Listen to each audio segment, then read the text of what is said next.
রজব মাস কিন্তু রমাদানের আগমনী বার্তাবাহক মাস। রমাদান আসলেই, রজব আসলেই রমাদানের কাউন্টডাউন শুরু হয়ে যায়, ক্ষণগণনা শুরু হয়ে যায়, কারণ আর 2 মাস বা 60 দিন থাকে। তো রজব মাসের শুরুতে দাঁড়িয়ে আমাদের যে কয়েকটি বিষয় জানা দরকার, এর ভিতরে প্রধান বিষয় হলো এই মাসটি হিজরি বর্ষের, চান্দ্রবর্ষের 12টি মাসের মধ্যে সম্মানিত 4 মাসের একটি। আল্লাহ সুবহানাহু ওয়া তাআলা কোরআনে কারীমে সূরা তাওবায় বলেছেন, ইন্না ইদ্দাতাশ শুহুরি ইনদাল্লাহি 12 শাহরান ফি কিতাবিল্লাহি ইয়াওমা খালাকাস সামাওয়াতি ওয়াল আরদ। নবমণ্ডল ভূমণ্ডলের সৃষ্টি যেদিন হয়েছে সেদিন থেকে আল্লাহ তাআলা বছরের 12টি মাসের এই গণনার সিস্টেম চালু করেছেন। এটা কোনো মানুষের সৃষ্টি না। হ্যাঁ, 12 মাসে সারা বছরকে বিভক্ত করা হয়েছে। এই মাসগুলোর নাম বা ক্ষণ গণনার শুরু এগুলো এক একাঞ্চল এক এক ঘটনাকে কেন্দ্র করে মানুষ শুরু করেছে, কিন্তু পুরো বছরকে 12টা মাসে বিভক্ত করা এটা নবমণ্ডল ভূমণ্ডল সৃষ্টির প্রথম দিন থেকেই আছে। আল্লাহ তাআলা সেই ইতিহাস কোরআনে উল্লেখ করে এরপরে বলেছেন এই 12 মাসের মধ্যে 4টি মাস আছে সম্মানিত। সেই 4টি মাস এর মধ্য থেকে 3টা হলো ধারাবাহিক, জিলকদ, জিলহজ, মুহররম, হিজরি বর্ষের 11, 12, 1 এই 3 মাস। আর চতুর্থ মাসটা হলো এই রজব মাস, যে মাসে আমরা এখন আছি। সম্মানিত মাস হিসাবে এই 4টি মাসের একটা বিশেষ মর্যাদা আছে। তাহলে আমরা কি করবো এই মর্যাদাপূর্ণ মাসে? বিশেষ কোনো করণীয় নেই, রুটিন যে কাজগুলো আছে এগুলোকে বিশেষ গুরুত্বের সাথে শুধু করা, যে সম্মানিত মাসের সম্মান রক্ষার্থে করা।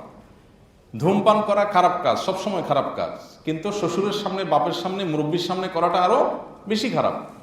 আমরা অন্য সময় গুনাহ তো করবোই না, সম্মানিত মাসগুলোতে গুনাহ থেকে বাঁচার জন্য এক্সট্রা কেয়ার করব, বাস এটাই হলো সম্মানিত মাসের সম্মান প্রদর্শন করা।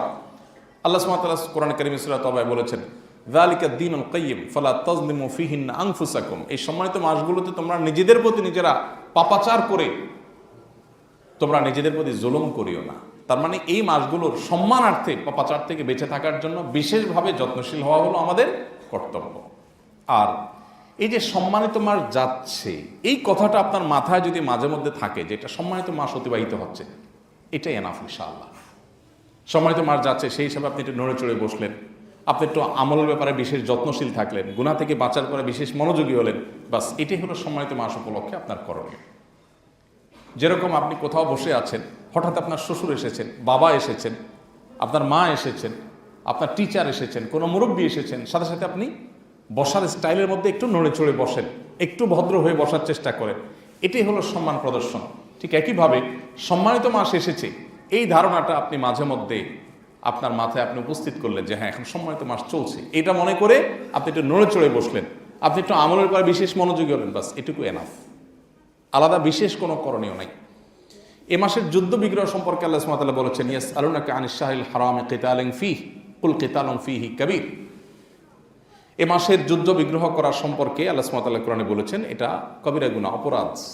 এ মাসে যুদ্ধ বিগ্রহ করা জায়েজ নাই। তার মানে আক্রমণাত্মক যুদ্ধ করা জায়েজ নাই। কেউ যদি আপনার উপর যুদ্ধ চাপিয়ে দেয় তাহলে আপনার প্রতিরক্ষামূলক যুদ্ধ তো আপনি করতেই পারবেন যান বাঁচানোর জন্য, কিন্তু আক্রমণাত্মক যুদ্ধ এই মাসে করতে আল্লাহ তাআলা নিষেধ করেছেন মুসলমানদেরকে। তো আমরা তো কেউ সৈনিক না যে আমরা যুদ্ধ করব।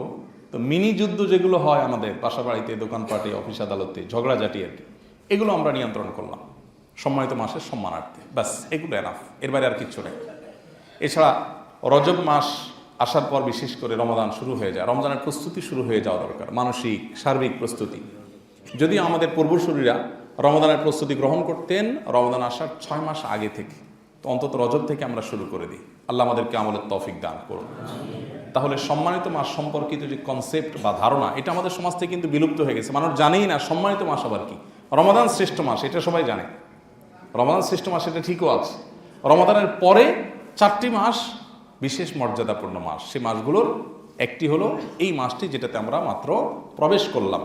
এই মাস জুড়ে আমরা বারবার করে এই কথা স্মরণ করি, একটু নড়ে চড়ে বসি, রুটিন নিয়মিত আমলগুলো একটু বিশেষ গুরুত্বের সাথে করি, পাপাচার থেকে বাঁচার জন্য একটু যত্নশীল থাকি, ব্যাস এটুকু যথেষ্ট। আল্লাহ তাআলা আমাদের সবাইকে আমলের তৌফিক দান করুন। রজব মাসের সম্মান রক্ষা করা, মর্যাদাপূর্ণ মাসের মর্যাদা রক্ষা করা, এবার আমরা সচেষ্ট থাকব। আল্লাহ আমাকে আপনাকে আমাদের সবাইকে আমলের তৌফিক দান করুন। রজব মাস আসলে অবশ্য একটা বিষয় আমাদের মাথায় বা স্মৃতিপটে ভেসে আর উঠে, সেটা হলো আমরা বেশিরভাগ লোকই রজব মাস আসলে এই মাসকে জানি হলো মেরাজের মাস হিসেবে, তাই না?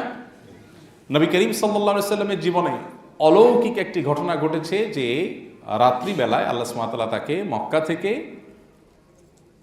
বাইতুল মাকদিস থেকে ঊর্ধ্বাকাশে গিয়ে জান্নাত, ঊর্ধ্বাকাশে বিভিন্ন নবীদের সাথে সাক্ষাৎ, আল্লাহর সাথে সাক্ষাৎ করে আবার ফিরিয়ে দিয়েছে। এই ঘটনা নবী সাল্লাল্লাহু আলাইহি ওয়াসাল্লামের জীবনে ঘটেছে। এই ঘটনাটা রজব মাসের 27 তারিখে ঘটেছে বলে লোকমুখে অনেক বেশি প্রচলিত আছে, এমন একটি বর্ণনাও আছে, কিন্তু সেই বর্ণনাটা বিশুদ্ধতার সূত্রে, বিশুদ্ধতার মানদণ্ডে উত্তীর্ণ নয়, সেটা সহি বা বিশুদ্ধ বর্ণনা নয়। তবে এটা ঠিক যে প্রসিদ্ধ মত হলো এই মাসেই নবী সাল্লাল্লাহু আলাইহি ওয়াসাল্লাম মেরাজ হয়েছে, যদিও এর বিপরীতে আরও শক্তিশালী মতও আছে, যেমন রবিউল আউয়াল মাসে, রমাদান মাসে মেরাজ হয়েছে। এই ঘটনাও, এই বর্ণনাও অনেক ঐতিহাসিকগণ, অনেক মুহাদ্দিসগণ বর্ণনা করেছেন। সো রজব মাস নবী সাল্লাল্লাহু আলাইহি ওয়াসাল্লাম হিজরতের আগে মক্কায় ঘটেছে, হিজরতের কয়েক মাস আগে, এ ব্যাপারে কোনো সন্দেহ নাই।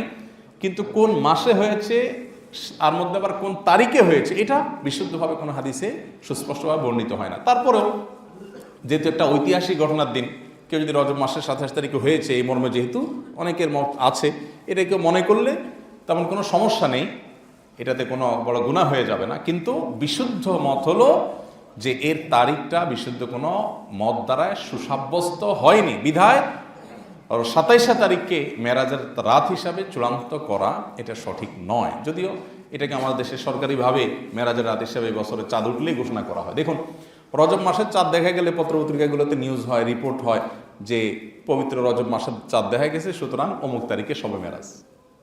যেটা বিশুদ্ধ এবং অকাট্যভাবে প্রমাণিত নয়, সেটা খুব ভালো করে নিউজ হয়। অথচ রজব মাস সম্মানিত 4 মাসের একটি, এটি বুখারী সহ সব হাদিসের কিতাব বর্ণিত আছে, কোরআনে আল্লাহ তাআলা সম্মানিত মাস সম্পর্কে বলেছেন।